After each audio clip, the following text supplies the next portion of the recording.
হয়নে দিছিলে নে অসুৰে অমৃত খাবলৈ নাপালে দেৱতাই অমৃত খাই পেলাই অমৰ হৈ থাকিলে সেইটো শ্ৰীকৃষ্ণৰ দিনত আছিলে বা মহাভাৰতৰ দিনত আছিলে তেতিয়া আমি মানুহ চিনি পাইছিলো এওঁলোক ভগৱান এওঁলোক ঈশ্বৰ এওঁলোক দানৱ কিন্তু আজি আমি মানুহ চিনি নাপাওঁ কিয় জানেনে আজিকালি মানুহৰ ভিতৰতে ঈশ্বৰো থাকে দানৱো থাকে কথাটো গম পাইছেনে গতিকে এই মানুহ চিনি পাবলৈ জীৱনত আপোনালোকে শিকিব লাগিব আৰু তেতিয়াহে আপোনালোকে জীৱনত আগুৱাই যাব আপোনালোকে ফিল কৰিব এটা সময় আছিল যেতিয়া অসুৰ আৰু ভগৱানক পাৰ্থক্য বুজাই দিছিল অসুৰবোৰ অলপ দেখিবলৈ বেলেগ ধৰণৰ হয়নে চুলি দাড়ি দীঘল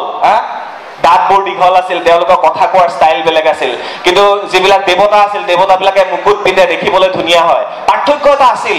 আজিৰ যুগত সেই পাৰ্থক্য লাহে লাহে নাইকিয়া হৈছে গতিকে এজন মানুহৰ ভিতৰতে অসুৰো আছে এজন মানুহৰ ভিতৰতে দেৱতাও আছে গতিকে মানুহ চিনি পাবলৈ আপোনালোকে শিকিব লাগিব এতিয়া আপোনালোকে নিজে ভাবি ল'ব অসুৰ কোনবিলাক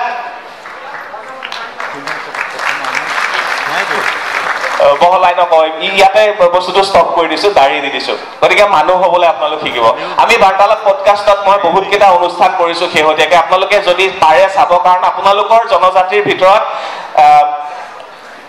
1 কোটি মানুহৰকেও বেছি আছে ন 1 কোটিৰ জনসংখ্যাতকৈ বৃদ্ধি পাইছে মোৰ ইউটিউব চেনেল ফেচবুক পেজ আৰু ইনষ্টাগ্ৰাম মিলি প্ৰায় 3 মিলিয়ন 4 মিলিয়ন মান আছে ভিউজ গতিকে আপোনালোক যদি সব একেলগে আহি যায় তেতিয়াহ'লে মই একেদিনে 1 মিলিয়ন হৈ যাম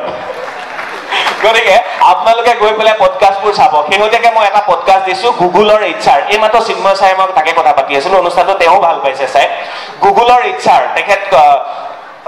তেখেতে কটন কলেজত পঢ়া শুনা কৰিছিল এতিয়া গুগলত গৈ তেওঁ HR হিচাপে 17 বছৰ কাম কৰিছে গতিকে আমাৰ ছাত্ৰ ছাত্ৰীও পাৰে গুগলত গৈ কাম কৰিব কেনেকৈ কাম কৰিব লাগিব কেনেকৈ বাটটো ল'ব লাগিব পডকাষ্টটো গৈ আপোনালোকে চাব খুব সহজ গৈ পেলাই চাব মই এই কথাখিনি এইকাৰণে ক'ব বিচাৰিছো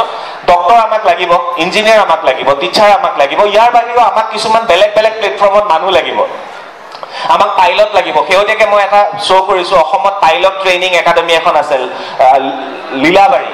লখিমপুৰ লীলাবাৰী তাত পাইলট ট্ৰেইনিং ল'ব পাৰে আপোনালোকে আমাৰ চাহ জনজাতিৰ ছাত্ৰ ছাত্ৰীয়ে পাইলট ট্ৰেইনিং লৈ আমাৰ এজন যদি পাইলট ওলাই কিমান ভাল লাগিব মোৰ সেই অনুষ্ঠানটো কৰাৰ পিছত 20 জন অসমৰ ছাত্ৰ ছাত্ৰীয়ে পাইলট শিকিবলৈ আহিছে তেওঁলোকৰ পিতৃ মাতৃয়ে মোক ফোন কৰি কৈছে অশেষ ধন্যবাদ চক্ৰপাণি পৰাশৰ যে আপুনি এই পথটো দেখুৱাই দিলে মোৰ ল'ৰা এতিয়া পাইলট হ'বলৈ আগবাঢ়িছে মোৰ এইবিলাক বস্তু ভাল লাগে এনেকুৱা বহুত বিষয় আছে যিবিলাক বিষয় আমি বাৰে বাৰে দিবলৈ চেষ্টা কৰিছো আপোনালোকে NDA পঢ়িব পাৰে NDA পঢ়ি পেলাই আপোনালোকে মিলিটাৰী ট্ৰেইনিং ল'ব পাৰে আপোনালোকে তাতো গৈ কাম কৰিব পাৰে পৰহি আমি এটা পডকাষ্ট দিছো তেখেত অসমৰ হয় তেখেতে নীলোৎপল ব্ৰহ্ম তেখেতৰ নাম আৰু তেখেতে পাইলট আছিলে তাৰপিছত NDA ট্ৰেইনিং ল'লে NDA পিছত মিলিটাৰী অফিচাৰ হৈ পেলাই এতিয়া তেখেতে খুব ধুনীয়াকৈ মিলিটাৰীৰ কাৰণে তেওঁলোকে হেলিকপ্টাৰ চলায় তো এনেকুৱা ধৰণৰ সপোনবিলাকৰ বীজ আপোনালোকৰ ভিতৰত মই সোমোৱাই দিব বিচাৰিছো বাৰ্তালাপৰ জৰিয়তে যাতে আপোনালোকে সেইবিলাক চাই মানুহ হ'বলৈ চেষ্টা কৰক সমাজৰ বাবে বেলেগ কিছুমান পথ বাছি উলিয়াবলৈ চেষ্টা কৰক যোৱা সপ্তাহত কোনোবাই ভালো পাইছে কোনোবাই বেয়াও পাইছে যে ৰূপেশ গোৱালা ডাঙৰীয়ে মোকে দায়িত্বটো দিছিলে যে চক্ৰপাণি অসমৰ এনেকৈ ডিজিটেল ক্ৰিয়েটৰ কিছুমান আছে একেলগ হৈ পেলাই আমাৰ এছেম্বলি দেখুৱাবলৈ লৈ আহিবা আমাৰ চাহ জনজাতিৰ প্ৰায় 60 জন ডিজিটেল ক্ৰিয়েটৰ গৈ পেলাই আমি এছেম্বলি পালোগে মোৰ নেতৃত্বতে লৈ গ'লো ৰূপেশ গোৱালা ডাঙৰীয়ে সহায় কৰিলে গৈ পেলাই আমি তাত অধ্যক্ষৰ ৰুমত আমি বহি কথা পাতিলো তাৰপিছত আমাক গোটেই বস্তুখিনি দেখুৱালে আমাৰ ইয়াত অমৰো আছে বাকী সকলো আছে বহুত কেইজন ব্যক্তি জড়িত হৈ আছিলে তো সেই ডিজিটেল ক্ৰিয়েটৰ সকলেও ভাল কাম কৰি আছে আপোনালোকৰ মাজৰে আজি হয়তো ইয়াত কোনোবা আহিছে মই নাজানো কিন্তু সেই অনুষ্ঠানটো কৰাৰ কাৰণে বহুতে খঙো কৰিছিল মই ৰূপেশ গোৱালা ডাঙৰীয়াক কৈছো যে আমাৰ ডিজিটেল ক্ৰিয়েটৰে আপোনালোকৰ চৰকাৰৰ কথা প্ৰশংসাও কৰিব বেয়া দেখিলে আপোনালোকক সমালোচনা কৰিব সেই দায়িত্বখিনি কিন্তু আমাক দি ৰাখিব তেতিয়া কৈছিলে ঠিক আছে সেই দায়িত্বখিনি আপোনালোকক দিছো এই কথাখিনিয়ে লাগে আমাক সততাৰে কথা ক'ব লাগে সৎভাৱে থাকিব লাগে আৰু এটা কথা অকমান আগতে কোনোবা এগৰাকী বিশেষ ব্যক্তিয়ে কৈ থৈ গ'ল ঘাটুৱাৰ ছাৰে ক'লে নে কামাখ্যা প্ৰসাদ ছাৰ ডাঙৰীয়াই কৈ থৈ গ'ল নেকি আমাৰ চাহ জনজাতিৰ ছাত্ৰ ছাত্ৰীসকলে কলেজ বা ইউনিভাৰ্চিটিত গৈ নিজৰ ব্যক্তিগত এটা তেওঁলোকৰ মাজতে থাকিব বিচাৰে ক'ৰবাত লাজ ক'ৰবাত তেওঁলোকৰ এটা সন্দেহ ক'ৰবাত তেওঁলোকৰ কিছুমান যেন হীনমন্যতা এনেকুৱা কিছুমানত ভুগি থাকে বুলি তেওঁ অকমান বুজাব বিচাৰিছে ময়ো সেইটো ফিল কৰোঁ আপোনালোকক আমি কেতিয়াও বেলেগকৈ ভবা নাই আপোনালোক আমি আপোনালোকৰ মাজৰ আমি সকলো মিলিজুলি আগবাঢ়িব লাগিব কোনোবাই কৈ থৈ গ'ল ইয়াত অথনি শুনিছো আপোনালোকৰ বাবে চিলেক্ট কৰি থোৱা সিলেক্ট কৰি থোৱা যিখন আসন কেলে সেই আসনখনৰ কথা আপোনালোকে ভাবি থাকিব লাগে তাৰ উদ্ধত গৈ পঢ়া শুনা কৰক সেই আসনখন বেলেগক এৰি দিয়ক তেনেকে ভাবিব লাগিব আমি তেতিয়াহে আমি ছাৰ গুৰালা ছাৰৰ দৰে বা তাঁতী ছাৰৰ দৰে আমি এগৰাকী বিশেষ ব্যক্তি হ'ব পাৰিম সঁচা অৰ্থত ক'বলৈ গ'লে এই মই যে কৈছো যে মানুহ হ'বলৈ শিকক চাব মই কিন্তু আৰু এবাৰ কৈছো যে মানুহ হ'বৰ কাৰণে আমাক মানে দুটা বস্তু জন্ম দুবাৰ হয় মৃত্যু দুবাৰ হয় প্ৰথম কথা জন্ম কেনেকে দুবাৰ হয় এবাৰ মাতৃৰ গৰ্ভৰ পৰা জন্ম হয় আৰু এবাৰ যেতিয়া তেওঁ কিয়নো ইয়াত জন্ম হ'ল পৃথিৱীখনত সেইটো বস্তু যেতিয়া তেওঁ গম পাই যায় যে মই এইটো কাৰণে জন্ম হৈছো সেইদিনা তেওঁ জন্ম হোৱাৰ আন এটা মজা তেওঁ পায় গতিকে প্ৰত্যেকজন ছাত্ৰ ছাত্ৰীয়ে বুজিব লাগে যে তেওঁ জন্ম হৈছো কিয় মই ইয়াত কিবা এটাটো কৰিবলৈ জন্ম হৈছো ঠিক একেদৰে মৃত্যু দুবাৰ ইয়াত আজি বহুতে ষ্টেণ্ড কৰিছে বহুতে ষ্টাৰ পাইছে যি নহওক যদি তেওঁৰ ভিতৰত অহংকাৰ সোমাই গ'ল তেওঁ সেইদিনাই মৰিল কিন্তু অহংকাৰ মই এইবিলাক বস্তুৰ পৰা আঁতৰি অকমান ভদ্ৰতাৰে নম্ৰতাৰে জীয়াই থাকিবলৈ যদি আমি শিকি যাওঁ নহয় সমাজত বহু আগুৱাই যাব পাৰিম বহু দূৰ আগুৱাই যাব পাৰিম গতিকে এই মৃত্যু দুবাৰ জন্ম দুবাৰে হয় সেইকাৰণে মই কৈছো যে মৃত্যু দুবাৰ এবাৰটো প্ৰাণবায়ু ওলাই গ'লে আমাৰ মৃত্যু হয় আৰু এবাৰ মৃত্যু যেতিয়া আমাৰ ভিতৰত অহংকাৰে জন্ম লয় সেইদিনাই মৃত্যু হয় তো অহংকাৰ আহিব নিদিবা এই মাৰ্কছ এই ফাৰ্ষ্ট ডিভিজন পালো ছেকেণ্ড ডিভিজন পালো এইবিলাকে নোখোৱাই খুৱাবগৈ মানুহ হলে ভৱিষ্যতে গতিকে এই কথাখিনিয়ে আপোনালোকে মনত ৰাখিব আৰু মই কৈ গৌৰৱ অনুভৱ কৰো আপোনালোকক যে আমাৰ এখন বাৰ্তালাপ মিডিয়া একাডেমি আছে য'ত ছাত্ৰ ছাত্ৰীয়ে পঢ়ে তাত পঢ়ি হিমাশ্ৰী নামৰ এজনী ছোৱালী আপোনালোকৰ হিমাশ্ৰী তাঁতী না দাস হিমাশ্ৰী এতিয়া তাই অল ইণ্ডিয়া ৰেডিঅ'ত এংকৰ হিচাপে জইন কৰিছে বিশ্বাস কৰক আপোনালোকৰ সম্প্ৰদায় চাহ জনজাতিৰ পৰা বিলং কৰে তাই মই পঢ়াইছিলো তাইক এতিয়া তেজপুৰ অল ইণ্ডিয়া ৰেডিঅ'ত তাই ঘোষক মোৰ তাতকে ডাঙৰ কথা কি হ'ব পাৰে এইটো নয়ন কেমেৰালৈ ৰৈ আছে ই উৰাঙত দিয়া ঘৰ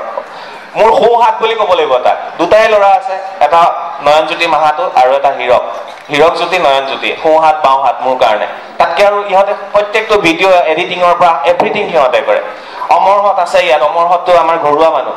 তো মই এই কথাটোৱে ক'ব বিচাৰিছো যে আমি মিলিজুলি বহুত আগুৱাই যাব পাৰিম গতিকে মিলিজুলি থাকো ভালকে থাকো আৰু আপোনালোকৰ সপোনবোৰ যাতে পূৰণ হওক সেইটো আশা কৰিছো আৰু বিশেষ দীঘলীয়া নকৰো আপোনালোকৰ যদি কেতিয়াবা প্ৰয়োজন হয় যোগাযোগ কৰিব মোৰ প্ৰয়োজন হ'লে আপোনালোকক যোগাযোগ কৰিম আমি মিলিজুলি এনেকৈ থাকিব লাগিব মঞ্চত উপবিষ্ট আটাইলৈকে মোৰ ফালৰ পৰা নমস্কাৰ জনাইছো আৰু চিন্ময় ছাৰে খুব ধুনীয়া কবিতা আবৃত্তি কৰে ছাৰৰ কবিতা শুনিছেনে মোৰ পডকাষ্টত আহি কেইদিনা ছাৰে যিটো কবিতা আবৃত্তি কৰিছে 2 মিলিয়ন ভিউজ ছাৰে পত্নীৰ বাবে এইটো কবিতা গাইছে নিজৰ পত্নীৰ বাবে ছাৰে কবিতাটো গাই শুনাব চাগে ইয়াত আৰু যদি নুশুনে তেতিয়া মোৰ পডকাষ্টত গৈ চাব নিজৰ পত্নীৰ বাবে এটা কবিতা ইমান ধুনীয়া কবিতা আৰু সেই কবিতাটো আপোনালোকে শুনিবলৈ নাপাহৰিব মই বিদায় লৈছো মোৰ এটা পডকাষ্ট আছে মুম্বাইৰ পৰা এগৰাকী মানুহ আহিছে অফিচত বহি আছে গতিকে মই বিদায় ল'ব লাগিব ধন্যবাদ আৰু মই ধীৰাজ দাক মোৰ ফালৰ পৰা অনুৰোধ কৰিম আপুনি মোৰ পডকাষ্টত কেতিয়া আহিব মোক ক'ব ৰাজদীপ দা আহি পালেহি ৰাজদীপ দাক ভাবি মই চোৱাই নাই এফালে ৰাজদীপ দা আহিছে বুলি ৰাজদীপ দা আহিলে মোৰ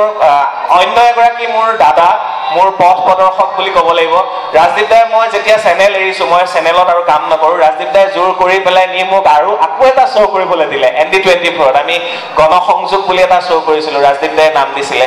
ৰাজদীপ দাৰ লগত খুব ভাল লগা এগৰাকী মানুহ প্ৰতিদিন টাইমৰ পৰা আমি ৰাজদীপ দাই মই একেলগে কাম কৰিছিলো তাৰপিছতে নিউজ 18ত ৰাজদীপ দাই মই কাম কৰিলো মোৰ কেতিয়াবা কিবা যদি মোৰ